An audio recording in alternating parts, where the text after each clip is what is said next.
Sveiki, gerbėmieji. Jeigu manėte, kad vasara jau baigėsi, sutinku, bet čia nereiškia, kad negalima ir dabar atostogauti ir stovyklauti. Išbandysim, ką reiškia lapkričio pabaigoje miegoti palapinėje.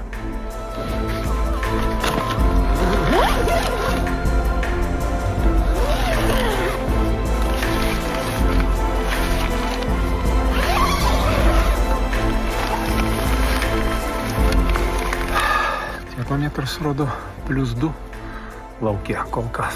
Tai manau, čia yra labai gera proga išbandyti rudeninius malonumus. Jau laikas miegoti.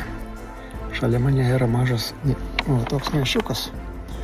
Jeigu spėsite, ką aš ten įdėjau į vidų, laimėsite prizą. Rašykite komentaruose. O kol kas labanakt.